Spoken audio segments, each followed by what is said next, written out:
তো বন্ধুরা এটা হলো অ্যারাউন্ড 10,000 টাকা বাজেটের মোবাইল ফোন এবং এই মোবাইল ফোনটিতে রয়েছে 18 ওয়াটের চার্জিং সাপোর্ট, তার সাথে রয়েছে 90 হার্টজের হাই রিফ্রেশ রেট এবং রয়েছে একটি ভালো প্রসেসর এবং রয়েছে একটি ভালো ডিজাইন। তো বন্ধুরা এটা হলো ব্যাংকোর মোবাইল ফোন, এটি হলো ব্যাংকো V91, যেটা রিসেন্টলি বাংলাদেশ বাজারে লঞ্চ করেছে ব্যাংকো অফিসিয়াল ভাবে। তো বন্ধুরা এই মোবাইল ফোনটির যে বেস ভেরিয়েন্ট রয়েছে তার দাম ধরা হয়েছে 9,990 টাকা এবং এই মোবাইল ফোনটির বেস ভেরিয়েন্ট হলো 4128 জিবি এবং এই মোবাইল ফোনটি আরো একটি ভেরিয়েন্টে ব্যাংকো লঞ্চ করেছে অফিসিয়াল ভাবে, সেটি হলো 8128 জিবি, যেটার দাম ধরা হয়েছে 10,999 টাকা। এছাড়া বন্ধুরা আপনারা এই মোবাইল ফোনটির 4 জিবি র্যামের সাথে আরো 4 জিবি এক্সটেন্ডেবল বা ভার্চুয়াল র্যাম যোগ করে নিতে পারবেন এবং এই মোবাইল ফোনটির 8 জিবি র্যামের সাথে আরো 8 জিবি ভার্চুয়াল র্যাম যোগ করে নিতে পারবেন। হ্যালো বন্ধুরা, তো কেমন আছেন আপনারা? তো বন্ধুরা আজকের এই ভিডিওতে আমরা এই মোবাইল ফোনটি সম্পর্কে বিস্তারিত জানবো। তো বন্ধুরা প্রথমতই যদি আমরা এক নজরে এই মোবাইল ফোনটির বক্সের ভিতরে ব্যাংকো কি কি দিয়েছে এই বিষয়টি দেখে নিই, তাহলে আপনারা এই মোবাইল ফোনটির বক্সের ভিতরে প্রায় সকল প্রয়োজনীয় জিনিসপত্র আপনারা পেয়ে যাবেন। তো আপনারা এই মোবাইল ফোনটির বক্সের ভিতরে পেয়ে যাবেন একটি 3.5mm ইয়ারফোন, যেটা আমরা সচরাচর বর্তমান সময়ে এসে এই বিষয়টি দেখতে পাই না। এছাড়া আপনারা এই মোবাইল ফোনটির বক্সের ভিতরে পেয়ে যাবেন ইউএসবি টাইপ সি কেবল এবং পেয়ে যাবেন একটি 18 ওয়াটের চার্জিং অ্যাডাপ্টার এবং একটি ব্যাক কভার এবং কিছু ইউজার ম্যানুয়ালস।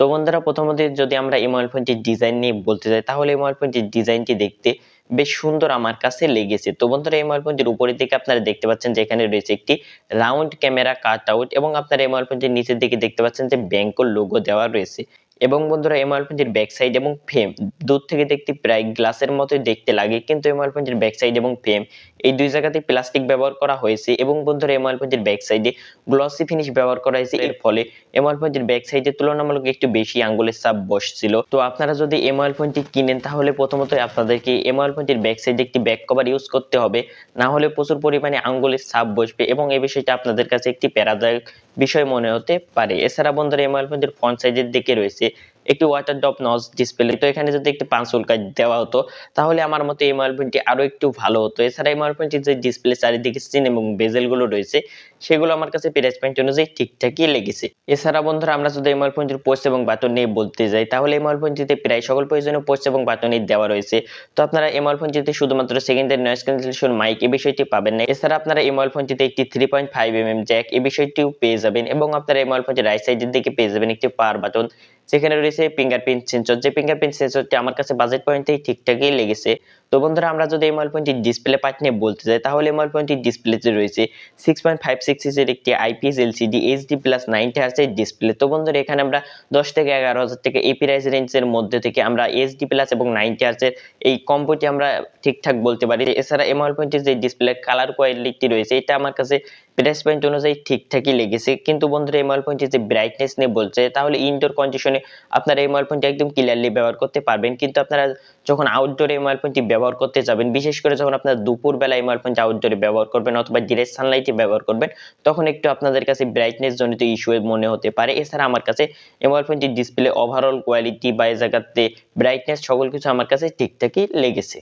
দেন বন্ধুরা আমরা যদি এই মোবাইল ফোনটির পারফরমেন্স নিয়ে বলতে যাই, তাহলে বন্ধুরা এই মোবাইল ফোনটিতে রয়েছে চিপসেট হিসেবে ইউনিসি T606 এর প্রসেসর, যেটা হলো 12 ন্যানোমিটার ফেব্রিকেশনে বিল্ড করা। তো এই প্রসেসরটি আমরা বর্তমান সময়ে 12 থেকে 13,000 টাকা প্রাইস রেঞ্জের আশেপাশেও দেখে থাকি। তো আমরা এই প্রসেসরটি এই প্রাইস রেঞ্জের মধ্যে থেকে ঠিকঠাকই বলতে পারি। তো বন্ধুরা এই মোবাইল ফোনটির আন্তর্জাতিক স্কোয়ার নিয়ে বলতে গেলে এই মোবাইল ফোনটির আন্তর্জাতিক স্কোয়ার প্রায় 2 লক্ষের উপরে চলে যায়। তো এই মোবাইল ফোনটির পারফরমেন্স নিয়ে বলতে গেলে তো সচরাচর যারা আমরা 10 থেকে 11,000 টাকা প্রাইস রেঞ্জের মধ্যে একটি মোবাইল ফোন কিনে থাকি, তারা আসলে ততটা হাই পরিমাণে গেমিং করার জন্য মোবাইল ফোন কিনে থাকে না। তারা সচরাচর কিনে থাকে ডেইলি লাইফে যে সকল কাজবাজগুলো রয়েছে সেই সকল কাজবাজগুলো যেন আরামসে হ্যান্ডেল হয়ে যায়। এছাড়া সোশ্যাল মিডিয়াতে ব্রাউজ করা, যেমন ইউটিউবে ভিডিও দেখা, ফেসবুকে এই জায়গাতে স্ক্রল করা অথবা ইনস্টাগ্রামে রিলস দেখা, আপনারা এই মোবাইল ফোনটি দিয়ে টুকটাক গেমিং সহ ডেইলি লাইফে সকল কাজবাজগুলো হ্যান্ডেল করে নিতে পারবেন। এছাড়া আপনারা যদি এই মোবাইল ফোনটিতে যদি ফ্রি ফায়ার খেলতে চান, তাহলে আপনারা শখের বসে টুকটাক এই জায়গাতে ফ্রি ফায়ার খেলতে পারবেন এই জায়গাতে লো গ্রাফিক্সে। তো ওভারঅল এই মোবাইল ফোনটির গেমিং পারফরমেন্স নিয়ে বলতে গেলে এটা আমার কাছে প্রাইস পয়েন্ট অনুযায়ী ঠিকঠাকই লেগেছে। দেন বন্ধুরা আমরা যদি এই মোবাইল ফোনটির ক্যামেরা সেকশন নিয়ে বলতে যাই, তাহলে এই মোবাইল ফোনটির মেইন ক্যামেরাতে রয়েছে 13 মেগাপিক্সেল একটি মেইন ক্যামেরা, তার সাথে রয়েছে 2 মেগাপিক্সেল একটি ক্যামেরা এবং রয়েছে আরো একটি ক্যামেরা। আসলে এই ক্যামেরাটি আসলে কি ক্যামেরা এটা আমরা বিভিন্ন ওয়েবসাইটে খুঁজে পাইনি। এছাড়া এই মোবাইল ফোনটির সেলফিতে রয়েছে একটি 8 মেগাপিক্সেলের সেলফি ক্যামেরা। তো বন্ধুরা এই মোবাইল ফোনটির ছবি কোয়ালিটি নিয়ে বলতে গেলে আমার কাছে এই মোবাইল ফোনটির ছবি কোয়ালিটি প্রাইস পয়েন্ট অনুযায়ী যাতে খুব একটা ভালো লাগেনি, এভারেজ মনে হয়েছে। তো আপনারা যারা এই প্রাইস পয়েন্ট থেকে একটি সেরা ক্যামেরাওয়ালা মোবাইল ফোন কিনতে যাচ্ছেন তাদের জন্য এটা একটি বেস্ট চয়েস নাও হতে পারে।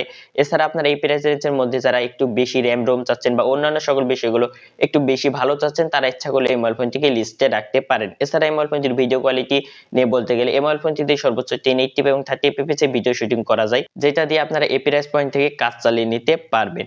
এবং বন্ধুরা ফোনটির ব্যাটারি নিয়ে বলতে গেলে এই মোবাইল ফোনটির ব্যাটারিতে রয়েছে 5000 mAh এর ব্যাটারি, তার সাথে রয়েছে 18 ওয়াটের চার্জিং সাপোর্ট। তো এই কম্বোতে আমরা এই প্রাইস রেঞ্জের মধ্যে একটি সেরা কম্বো বলতে পারি, কেননা আমরা এই প্রাইস রেঞ্জের মধ্যে 18 ওয়াটের চার্জিং সাপোর্ট বেশিরভাগই দেখতে পাই না। তো বন্ধুরা সর্বশেষ এই মোবাইল ফোনটি সম্পর্কে ওভারঅল বলতে গেলে এই মোবাইল ফোনটির ক্ষেত্রে আমার কাছে একটি বিষয় খারাপ লেগেছে, সেটি হলো ক্যামেরা সেকশন। এছাড়া এই প্রাইস রেঞ্জের মধ্যে আমার কাছে এই মোবাইল ফোনটির সকল বিষয়ই ভালো লেগেছে, লাইক এই মোবাইল ফোনটির পারফরমেন্স সেকশন, এই মোবাইল ফোনটির ডিজাইন, র্যাম রোম এবং এই মোবাইল ফোনটির ব্যাটারি যে কম্বোটি দিয়েছে এই বিষয়টা আমার কাছে দুর্দান্ত লেভেলের কিছুই মনে হয়েছে। তো বন্ধুরা সর্বশেষে এই মোবাইল ফোনটি আপনাদের কাছে কেমন মনে হয়েছে অবশ্যই কমেন্ট করে জানাবেন, এবং বন্ধুরা এরকম ভিডিও প্রতিনিয়ত দেখতে আমাদের চ্যানেলটি সাবস্ক্রাইব করে আমাদের পাশে থাকবেন। তো দেখা হচ্ছে পরবর্তী কোনো ভিডিওতে, ততক্ষণ পর্যন্ত ভালো থাকবেন, সুস্থ থাকবেন, আল্লাহ হাফেজ।